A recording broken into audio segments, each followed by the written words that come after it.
Okay, in this video we have to discuss here Fehling test.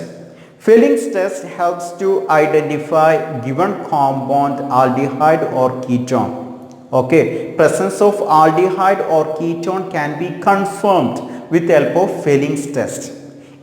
In Fehling's test, we have to use Fehling's reagent. We have to use here Fehling's reagent. Fehling's reagent means there are two reagents, Fehling solution A and Fehling solution B. Fehling's reagent means mixture of Fehling solution A and Fehling solution B. Fehling's solution A and Fehling solution B mixing equal volume, that is Fehling's reagent.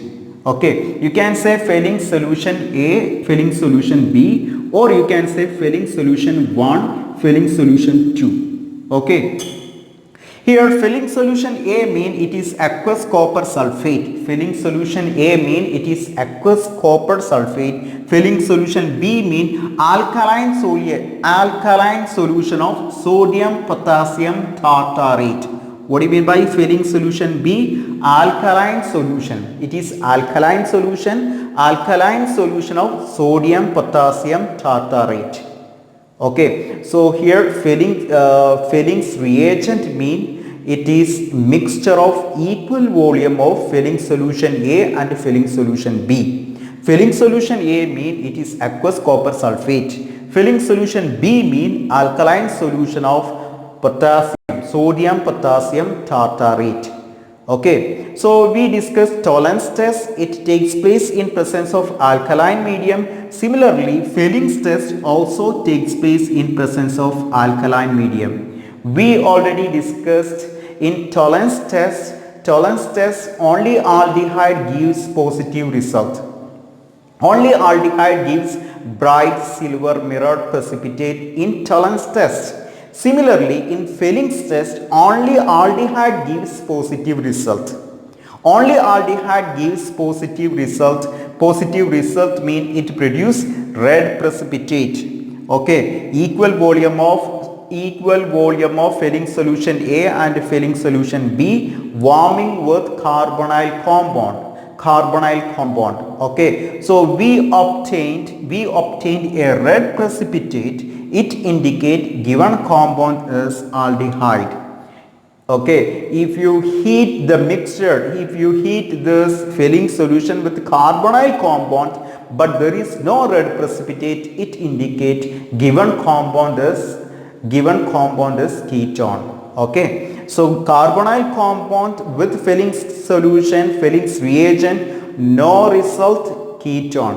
Carbonyl compound with the tolerance reagent, no result, it indicate ketone. Okay, carbonyl compound warming with tolerance reagent and there is no bright silver mirror precipitate, it indicate given compound ketone, not aldehyde. Similarly here, no positive result, carbonyl compound heating with Fehling's reagent, no result. Okay, carbonyl compound heating with Fehling's reagent, no result, it indicate given compound is ketone. If there is red precipitate, it is aldehyde. Okay, also we discuss in tolerance test, aldehyde will change to carboxylate ion. In tolerance test, we discuss aldehyde change to carboxylate ion. Similarly, in Fehling's test also aldehyde change to carboxylate ion. Okay, so in both tolerance test and Fehling's test, aldehyde after chemical reaction, carboxylate ion formed, oxidation takes place. Okay, so these are the points you have to remember here. Fehling's test, it helps to confirm presence of aldehyde. Positive result, red precipitate will be formed. Fehling's reagent mean it is mixture of equal volume of Fehling solution A and Fehling solution B. Fehling solution A mean aqueous copper sulfate. Fehling solution B mean it is alkaline solution of sodium potassium tartarate. Okay. So these are the points we have to remember about Fehling's test.